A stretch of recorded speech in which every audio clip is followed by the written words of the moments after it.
फरवरी 2021। बाबा के महावाक्य। मीठे बच्चे, तुम ईश्वरीय संप्रदाय हो। तुम्हें ज्ञान सूर्य बाप मिला है। अभी तुम जागे हो तो दूसरों को भी जगाओ। प्रश्न: अनेक प्रकार के टकराव का कारण तथा उसका निवारण क्या है? उत्तर: जब देह अभिमान में आते हो तो अनेक प्रकार के टकराव होते हैं। माया की ग्रहचारी बैठती है। बाबा कहते, देही अभिमानी बनो, सर्विस में लग जाओ, याद की यात्रा में रहो तो ग्रहचारी मिट जाएगी। ओम शांति। रूहानी बच्चों के पास बाप आए हैं श्रीमत देने व समझाने। यह तो बच्चे समझ गए हैं कि ड्रामा प्लान अनुसार सारा कार्य होना है। बाकी समय थोड़ा रहा है। इस भारत को रावणपुरी से फिर विष्णुपुरी बनाना है। अब बाप भी है गुप्त, पढ़ाई भी गुप्त है। सेंटर्स तो बहुत हैं। छोटे बड़े गांव में छोटे बड़े सेंटर्स हैं और बच्चे भी बहुत हैं। अब बच्चों ने चैलेंज तो दी है और लिखना भी है। जब कोई लिटरेचर बनाना है तो उसमें लिखना है, हम इस अपनी भारत भूमि को स्वर्ग बनाकर छोड़ेंगे। तुमको भी अपनी भारत भूमि बहुत प्रिय है। अब बच्चों ने चैलेंज तो दी है और लिखना भी है। जब कोई लिटरेचर बनाना है तो उसमें लिखना है, हम इस अपनी भारत भूमि को स्वर्ग बनाकर छोड़ेंगे। तुमको भी अपनी भारत भूमि बहुत प्रिय है, क्योंकि तुम जानते हो यह भारत ही स्वर्ग था। इनको 5000 वर्ष हुए हैं। भारत बहुत शानदार था। इनको स्वर्ग कहा जाता है। तुम ब्रह्मा मुख वंशावली को ही नॉलेज है। इस भारत को श्रीमत पर हमको स्वर्ग जरूर बनाना है। सबको रास्ता बताना है और कोई खिटपिट की बात ही नहीं। आपस में बैठ राय करनी चाहिए कि इन प्रदर्शनी के चित्रों द्वारा हम ऐसी क्या एडवर्टाइजमेंट करें जो अखबार में भी चित्र दे। आपस में इस पर सेमिनार करना चाहिए। जैसे गवर्नमेंट के लोग आपस में मिलते हैं, राय करते हैं कि भारत को हम कैसे सुधारें। यह जो इतने मतभेद हो गए हैं, उनको आपस में मिलकर ठीक करें और भारत में शांति सुख कैसे स्थापन करें। उस गवर्नमेंट का भी पुरुषार्थ चलता है। तुम भी पांडव गवर्नमेंट गाई हुई हो। यह बड़ी ईश्वरीय गवर्नमेंट है। इनको वास्तव में कहा ही जाता है पावन ईश्वरीय गवर्नमेंट। पतित पावन बाप ही पतित बच्चों को बैठ पावन दुनिया का मालिक बनाते हैं। यह बच्चे ही जानते हैं। मुख्य है ही भारत का आदि सनातन देवी देवता धर्म। यह भी बच्चे जानते हैं। यह है रुद्र ज्ञान यज्ञ। रुद्र कहा ही जाता है ईश्वर बाप को, शिव को। गाया हुआ है बरोबर बाप ने आकर रुद्र ज्ञान यज्ञ रचा था। उन्होंने तो टाइम लंबा चौड़ा दे दिया है। अज्ञान नींद में सोए हुए हैं। अभी तुमको बाप ने जगाया है, तुमको फिर औरों को जगाना है। ड्रामा प्लान अनुसार तुम जगाते रहते हो। इस समय तक जिसने जैसे जैसे जितना जितना पुरुषार्थ किया है, उतना ही कल्प पहले भी किया था। हाँ, युद्ध के मैदान में उतराव चढ़ाव तो होता ही है। कभी माया का जोर हो जाता है, कभी ईश्वरीय संतान का जोर हो जाता है। कभी कभी सर्विस बड़ी अच्छी तेजी से चलती है, कभी कहाँ बच्चों में माया के विघ्न पड़ जाते हैं। माया एकदम बेहोश कर देती है। लड़ाई का मैदान तो है ना। रावण माया राम की संतान को बेहोश कर देती है। लक्ष्मण के लिए भी कहानी है ना। तुम कहते हो सब मनुष्य कुंभकर्ण की नींद में सोए हुए हैं।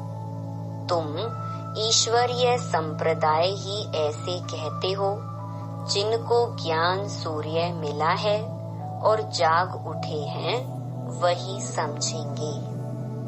इसमें एक दो को कहने की भी कोई बात नहीं है। तुम जानते हो बरोबर हम ईश्वरीय संप्रदाय जागे हैं, बाकी दूसरे सब सोए हुए हैं।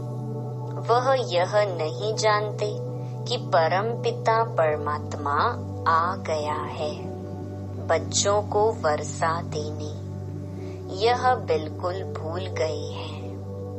बाप भारत में ही आते हैं, आकर भारत को स्वर्ग का मालिक बनाते हैं।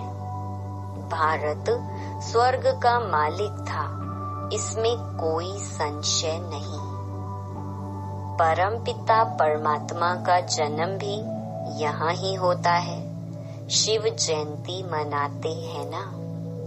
जरूर उसने आकर कुछ तो किया होगा ना।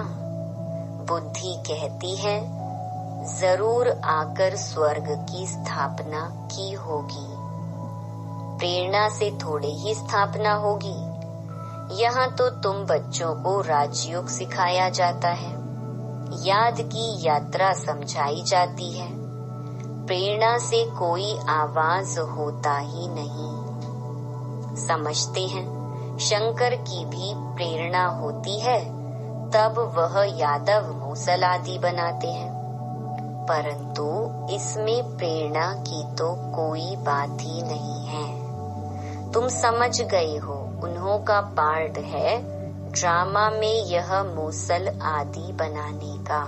प्रेरणा की बात नहीं है। ड्रामा अनुसार विनाश तो जरूर होना ही है। गाया हुआ है महाभारत लड़ाई में मूसल काम आए। तो जो पास्ट हो गया है वह फिर रिपीट होगा। तुम गारंटी करते हो हम भारत में स्वर्ग स्थापन करेंगे जहाँ एक धर्म होगा। तुम ऐसे नहीं लिखते कि अनेक धर्म विनाश होंगे। वह तो चित्र में लिखा हुआ है। स्वर्ग की स्थापना होती है तो दूसरा कोई धर्म नहीं होता।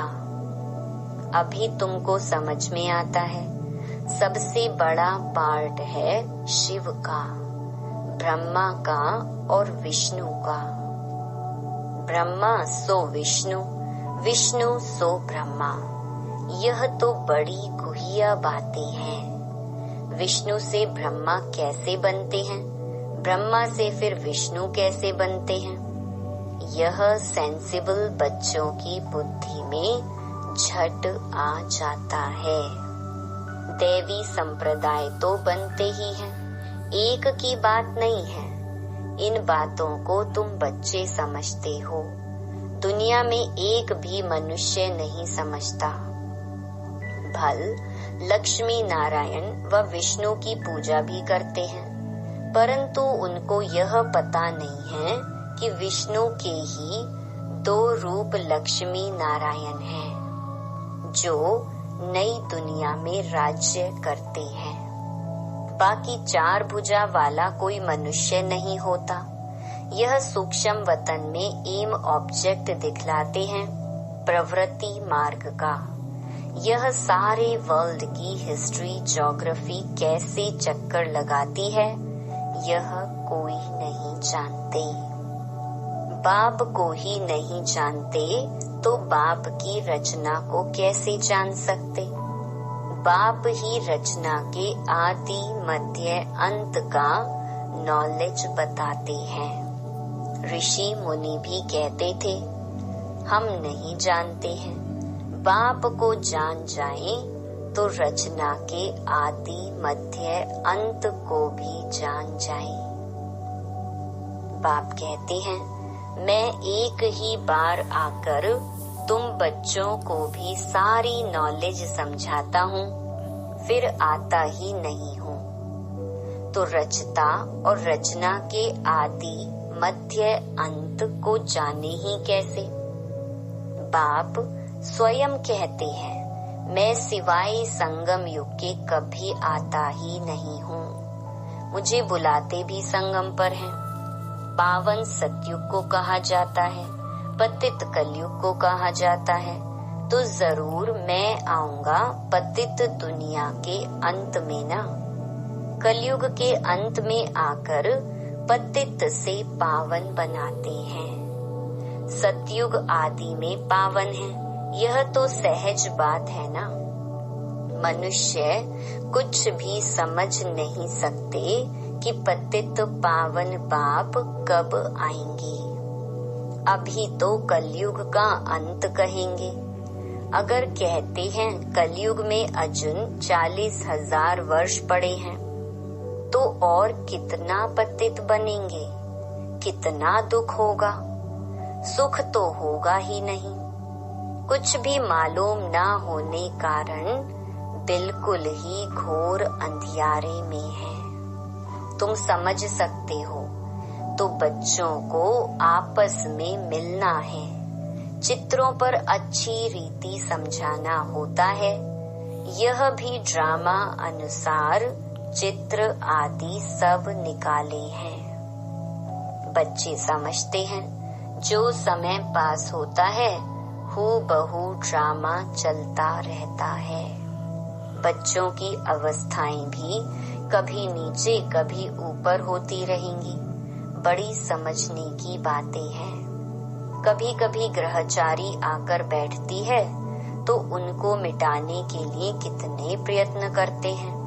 बाबा घड़ी घड़ी कहते हैं बच्चे तुम देह अभिमान में आते हो, इसीलिए टक्कर होता है।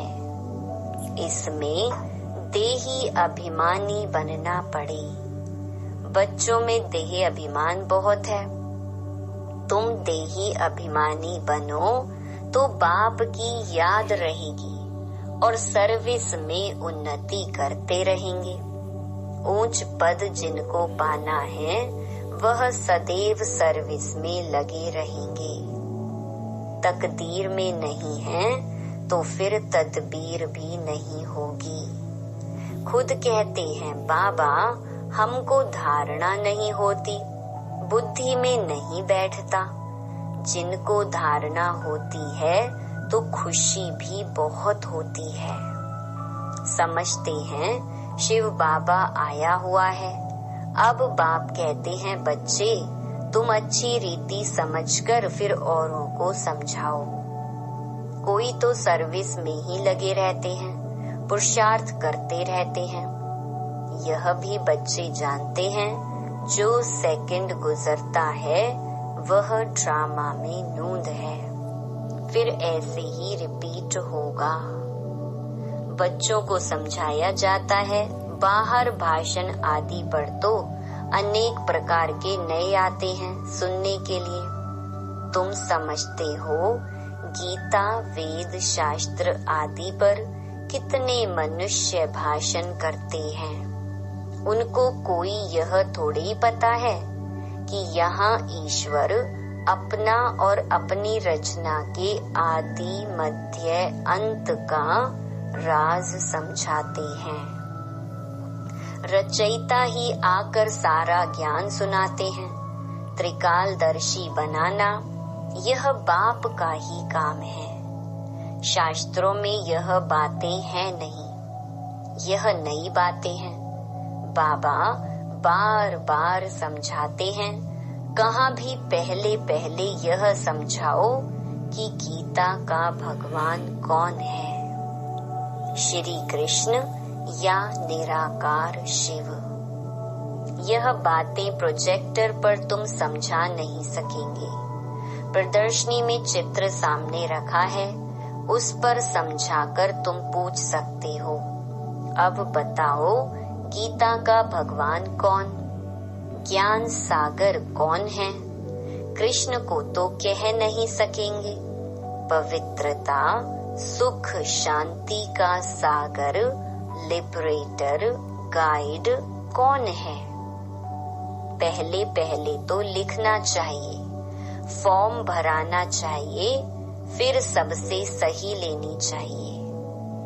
चिड़ियाओं का आवाज हुआ, देखो कितना झगड़ती हैं। इस समय सारी दुनिया में लड़ाई झगड़ा ही है। मनुष्य भी आपस में लड़ते रहते हैं। मनुष्य में ही समझने की बुद्धि है। 5 विकार भी मनुष्य में गाए जाते हैं। जानवरों की तो बात ही नहीं। यह है विशियस वर्ल्ड। वर्ल्ड मनुष्यों के लिए ही कहा जाता है। कलयुग में है आसुरी संप्रदाय, सतयुग में है दैवी संप्रदाय। अभी तुमको इस सारे कॉन्ट्रास्ट का पता है। तुम सिद्ध कर बता सकते हो। सीढ़ी में भी बड़ा क्लियर दिखाया हुआ है। नीचे है पतित, ऊपर में है पावन। इसमें बड़ा क्लियर है। सीढ़ी ही मुख्य है, उतरती कला और चढ़ती कला। ये सीढ़ी बड़ी अच्छी है। इनमें ऐसा क्या डालें जो मनुष्य बिल्कुल अच्छी रीति समझ जाए कि बरोबर यह पतित दुनिया है। पावन दुनिया स्वर्ग थी। यहाँ सब पतित हैं, पावन एक भी हो नहीं सकता। रात दिन यह ख्यालात चलना चाहिए। आत्म प्रकाश बच्चा लिखता है, बाबा यह चित्र बनाए। बाबा कहते हैं, भल विचार सागर मंथन कर कोई भी चित्र बनाओ, परंतु सीढ़ी बड़ी अच्छी बननी चाहिए। इस पर बहुत समझा सकते हैं। 84 जन्म पूरे कर फिर पहला नंबर जन्म लिया है, फिर उतरती कला से चढ़ती कला में जाना पड़े। इसमें हरेक का विचार चलना चाहिए, नहीं तो सर्विस कैसे कर सकेंगे। चित्रों पर समझाना बहुत सहज होता है। सतयुग के बाद सीढ़ी उतरनी होती है। यह भी बच्चे जानते हैं।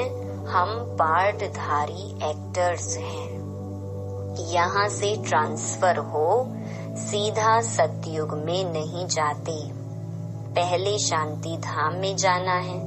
हाँ, तुम्हारे में भी नंबरवार हैं जो अपने को पार्टधारी समझते हैं। इस ड्रामा में दुनिया में ऐसा कोई कह न सके कि हम पार्टधारी हैं।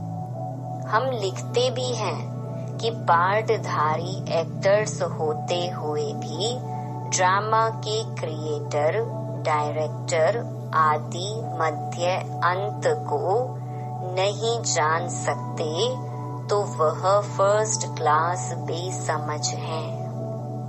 यह तो भगवानुवाच है। शिव भगवानुवाच ब्रह्मा तन द्वारा। ज्ञान सागर वह निराकार है, उनको अपना शरीर है नहीं। बड़ी समझने की युक्तियां हैं। तुम बच्चों को बड़ा नशा रहना चाहिए। हम किसकी ग्लानि थोड़े ही करते हैं। यह तो राइट बात है ना। जो भी बड़े बड़े हैं उन सब के चित्र तुम डाल सकते हो, सीढ़ी कोई को भी दिखला सकते हो। अच्छा, मीठे मीठे सिकिलधे बच्चों प्रति मात पिता बाप दादा का याद प्यार और गुड मॉर्निंग। रूहानी बाप की रूहानी बच्चों को नमस्ते। धारणा के लिए मुख्य सार। पहला, भारत में सुख शांति की स्थापना करने व भारत को स्वर्ग बनाने के लिए आपस में सेमिनार करना है। श्रीमत पर भारत की ऐसी सेवा करनी है। दूसरा, सर्विस में उन्नति करने व सर्विस से उच्च पद पाने के लिए देही अभिमानी रहने की मेहनत करनी है। ज्ञान का विचार सागर मंथन करना है।